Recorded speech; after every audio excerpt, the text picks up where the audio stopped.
Hi hello வணக்கம் and welcome to cricket Challengers Tamil channel. இந்த வீடியோவில் நம்ம அதை பற்றி பார்க்க போகிறோம் அப்படின்னா ஐபிஎல் 2025 ஆர்சிபியில் நடக்க போகிற 2 முக்கிய மாற்றங்களை பற்றி தான் பார்க்க போகிறோம். இந்த பிக் சேஞ்சஸ் அப்படிங்கிறது ஒரு பெரிய லெவலில் ஆர்சிபியோட ஸ்குவாட்லேயே ஒரு இம்பாக்ட் கிரியேட் பண்ணுறதுக்கு வாய்ப்பு இருக்குது.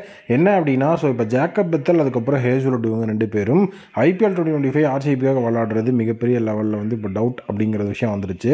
ஜேக்கப் பெத்தல் கன்ஃபார்ம் விட மாட்டார், first of the IPL miss பண்ணுறேன்னு ஹேசல்வுட் சொல்லியிருக்கிறதுனால மேனேஜ்மெண்ட் டிசைட் பண்ணி அந்த இடத்துல ஹேசல்வுட் இடத்துல ரீப்ளேஸ்மெண்ட்டை சைன் பண்ணுவாங்க. கண்டிப்பாக இது நடக்கிறதுக்கு வாய்ப்பு இருக்குது. ஏன்னா செகண்ட் ஆஃப் அப்படிங்கிற விஷயம் ஆர்சிபிக்கு எப்போவுமே அந்த பிளே ஆஃப் சுச்சுவேஷனில் எஃபெக்டிவாக இருக்கணும் அப்படிங்கிறதுக்காக இந்த ரிஸ்க் எடுக்க மாட்டாங்க. அதனால் இப்போது 3 பிளேயர்ஸ் சொல்லுது அந்த இடத்துல ஷார்ட் லிஸ்ட்டில் இருக்கிறாங்க. ஜேக்கப் பெத்தாலை பொறுத்த வரைக்கும் அவருக்கும் டிம் டேவிட்டுக்கும் தான் ஒரு மிகப்பெரிய லெவலில் யார் ஃபினிஷர் அப்படிங்கிற மாதிரி ஒரு விஷயம் எப்போவுமே பார்த்துட்டே இருந்தாங்க. அதில் ஜேக்கப் பெத்தாலை ஹையாக ரேட் பண்ணி வச்சுருந்தாங்க. இப்போ அவர் இல்லாதனால அந்த இடத்துல கண்டிப்பாக டிம் டேவிட் பெரிய லெவலில் ஆப்ஷனலாக உள்ள பிரைமரியில் வருவார். அவரோட ரீசன்ட் ஃபார்மும் நல்லா இருக்குது. பட் ஆனால் இந்த இடத்துல ஒரு பிரச்சனை என்ன அப்படின்னா ஜேக்கப் பெத்தல் ஓவர் போடுவார். பட் டிம் டேவிட் ஓவர் போடுவாரா அப்படின்னா ரீசன்ட் டைம்ஸில் அவர் அந்தளவுக்கு ஓவரும் போடல. அது மட்டும் இல்லாமல் யாரும் அவர் ஒரு ஆல்ரவுண்டராகவும் எஃபெக்டிவாக யூஸ் பண்ணல. அதனால் பார்த்தீங்கன்னா ஜேக்கப் பெத்தாலோட இடத்துல நல்லா ஓவரும் போடுற மாதிரி ஒரு பிளேயரை தேடிட்டு இருக்காங்க. அதுக்கு ட்ரால் மிச்சல் கண்டிப்பாக எஃபெக்டிவாக இருப்பார். ட்ரால் மிச்சலை பொறுத்த வரைக்கும் ஆல்ரெடி லாஸ்ட் இயர் சிஎஸ்கேக்காக விளாண்டு ஆல்மோஸ்ட் எஃபெக்டிவாக இருந்தார். டோட்டலி பார்த்தீங்கன்னா அவருக்கான ஸ்பாட் இதுதான் அப்படிங்கிறத கொடுத்தா நான் டீசெண்டாக பெர்ஃபார்ம் பண்ணுவேன் அப்படின்னு சொல்லிட்டு கிடைக்கிற வாய்ப்புகளை சிஎஸ்கேக்காக நல்லாவே பயன்படுத்திட்டு இருந்தார். பட் ஆனால் சிஎஸ்கே லாஸ்ட் டைம் பார்த்தீங்கன்னா நிறைய பிளேயர்ஸை ஒழுங்காக கரெக்டான ஸ்பாட்டில் யூட்டிலைஸ் பண்ணாதனால தான் அவங்க வெளியவே போனாங்க. அந்த தப்பை பண்ணாமல் நம்ம நீட்டாக ட்ரால் மிச்சலுக்கு ஒரு அருமையான வாய்ப்புகள் அப்படிங்கிறத கொடுத்து கரெக்டான பொசிஷன் இதுதான் உங்களோட பொசிஷன், இந்த பொசிஷனில் நீங்கள் ஆட போகிறீங்க அப்படிங்கிற மாதிரி நம்ம வச்சோம் அப்படின்னா ட்ரால் மிச்சல் நீட்டாக கரெக்டாக ஆடி அந்த இடத்துல அவரோட பேட்டிங் திறமையும் காட்டுவார். அதே நேரம் அவர் நமக்கு பவுலிங்கும் போட்டு கொடுத்துருவார். நியூசிலாண்டுக்கு பார்த்தீங்கன்னா அந்த ரோல் தான் ட்ரால் மிச்சல் பண்ணிகிட்டு இருக்கிறாரு.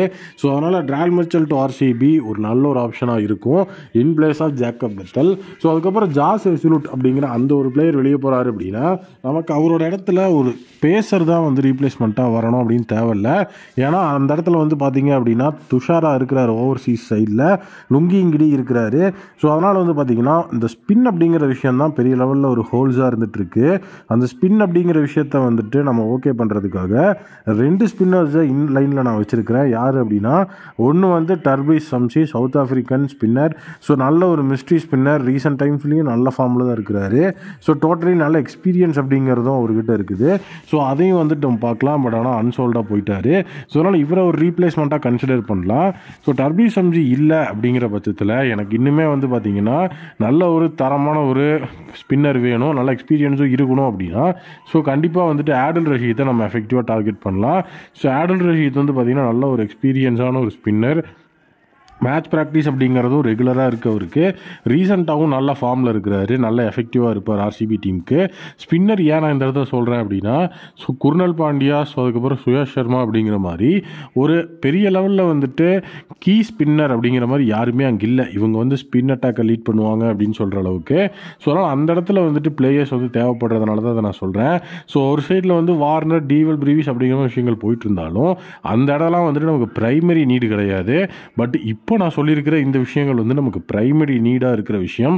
அதை கரெக்டாக எஃபெக்டிவாக ஃபாலோ பண்ணால் எஃபெக்டிவாக இருக்கும்னு நான் நினைக்கிறேன். நீங்கள் என்ன நினைக்கிறீங்க அப்படிங்கிறத கமெண்ட் செக்ஷனில் சொல்லுங்கள். மீண்டும் ஒரு புதிய வீடியோ மீட் பண்ணுறேன். Thank you, take care and bye bye.